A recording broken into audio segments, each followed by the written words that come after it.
Honestly, with the amount of increased and more difficult villains Deku has had to overcome each season, why not just throw Fate onto the list? You know what I'm saying?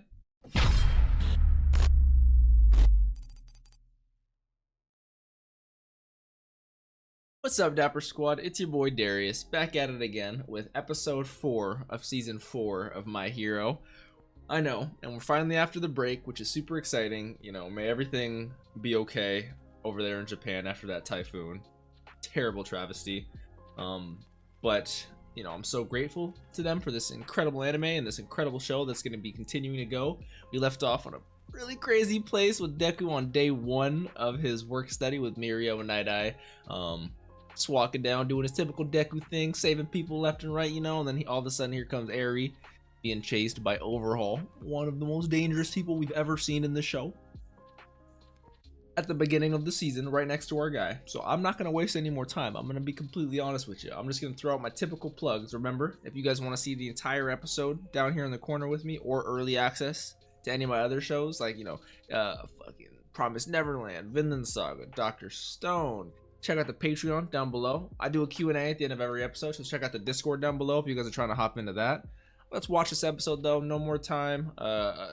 Fucking My Hero Academia, Season 4, Episode 4. I'm out of it, guys. Let's go.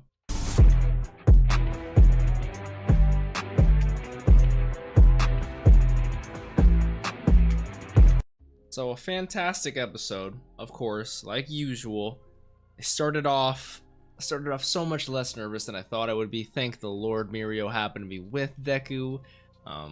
But the whole trying to play it off, the whole talking to the Shihasaikai, to the fucking Chisaki, you know, talking to Eri, so insanely nerve-wracking. Deku being the typical little bit prying, you know, hero that he is, that's always, you know, saving everyone, doing the extra, going that extra mile to make sure everyone's feels safe and protected. But Mirio was kind of right on that one. He was like, come on, cut it out, Deku, cut it out.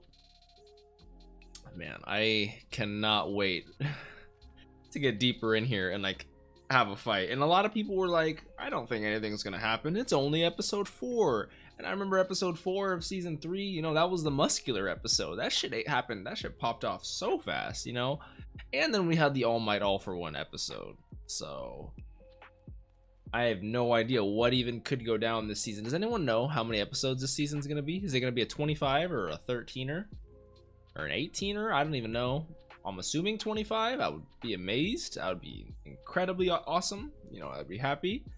I like I didn't catch the reason. Is it because he says he wants to save 1 million people, Le Million, like for Mirio's name? I like the name, I just don't know, and it has the number right on there. I just don't know why. I don't remember, honestly, because it's like 4 in the morning. I'm an idiot, I don't know. But the guy who shot the pellets at the League of Villain meeting the other day, who's also a part of the Shihasaikai with Chisaki, is Chrono, because he said, you know, Chrono, go do this or clean that up. And he has his little lackeys. You don't fuck up, you don't let Eri go missing, which Eri is trying to constantly escape. It looks like she is not happy there whatsoever. I even saw from the little thumbnail in the next episode, I'm not trying to watch, but I saw the little thumbnail of the preview. I saw Kirishima in his outfit with the big guy from the opening, so I'm excited as fuck for that. Like, I love my boy Kirishima, and I've been told that this season's gonna be insane for him, and so I cannot wait. I'm super excited.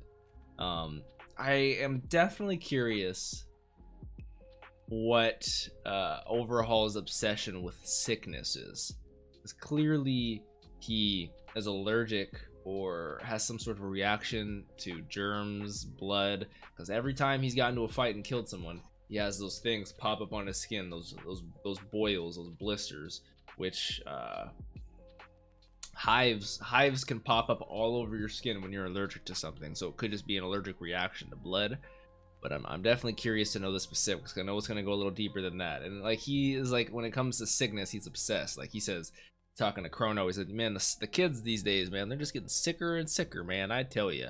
And then he says we need to cure the world of the sickness of heroism. I like that reference, you know, way to do it like that. I'm I'm liking him as a villain so far. And Shigaraki at the end, certain conditions he might go under him. What does that even mean? What conditions? Them teaming up would be something fucking else, man. Jesus Christ. That was a fantastic episode. I really don't know what else to say, man. I'm insanely looking forward to these next few episodes and for the continuation of this series. I think we do have a couple of questions here to hop into from the Discord, so let me hop over here. I have one from one of my mods on Discord. Thank you, Lulero, for the question. He says, if you could design a quirk for a villain that would make them impossible to catch, what would it be like? That is an insanely good question. I'm gonna cut to when I have my answer, but give me 1 second. Honestly, if I had to, and this is a complete copy paste, which is maybe possibly the only reason I thought about it, but it's my hero, so it technically works. If I had to come up with a quirk for a villain that would be impossible to catch, it would be something along the lines of Toby from Naruto and his ability Kimui. Like, I would think my villain would have, as it's kind of a passive of his power, to be able to have an alternate dimension, or maybe like a universe in his mind that has been built up to where he can transport materials, resources himself, even through that, you know, with maybe some mental, in the show, no spoilers for Naruto, but you know, it was fucking something else. We know what happened, what caused that and why that happened. But that'd just be an insanely cool power to me, to be able, like, let's say I'm in bandages, or let's say I'm in a net, or I just got captured, something to where I'm incapacitated. All of a sudden I just start disappearing into myself, folding over, you know, and I'm literally poof, I'm gone. They literally would not be able to find me because I would be in a separate dimension, alternate plane. I don't know. You know, you Naruto heads know exactly what I'm talking about, and it makes a fuck ton of sense to you. I just think that would be insanely cool. And Mr. Twitchy, another common questioner, thank you my dude, says, my hero, to be answered after watching today's episode, because spoilers of course. What do you think of Mirio's decision? Do you think Mirio and Deku should have tried to save Eri right then and there instead? Normally, and I say normally like Darius before watching this episode, would probably say yes, they should have gone a little bit deeper just because of how scared Eri feels. But after this and it being confirmed by Night Eye, I do feel like these aren't villains that are playing around. These villains, especially because we've heard it come from the words of Overhaul himself, these villains have a clear, well, we don't know their goal yet. They have a goal. They have a clear outline of how they're going to get to their goal.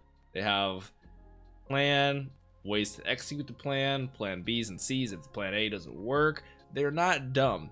He says to catch wise villains, you know, you got to outthink them. And you can't literally, fucking haste makes waste. You cannot rush in there and expect to win. You cannot, like, All Might is literally the exception of exceptions. Like, you're not on his level. You have to be able to plan it out, prepare accordingly. If you fail to plan, you plan to fail. So I think in the heat of the moment, yes, Mirio made the 100% correct decision. Because do I think Eri is going to die? No. Do I think, unfortunately, she's going to suffer a little longer than she might have to? Yes. Is it all for the greater good? Yes. I say greater good because that's kind of like a perspective thing. That argument can be shot down by anything. I don't want to go into that, but I personally would make the decision that Mirio did this time. So I concur. Fantastic question. Thank you, Mr. Twitchy. Remember, guys, if you guys liked this episode, please let me know what you thought down below, of course. And you guys want to ask me questions, you know, check out the Discord. You guys want to check out the entire episode or the future episodes or anything with me in the corner, check out the Patreon. Have a great day, Dapper Squad. Peace out, you guys.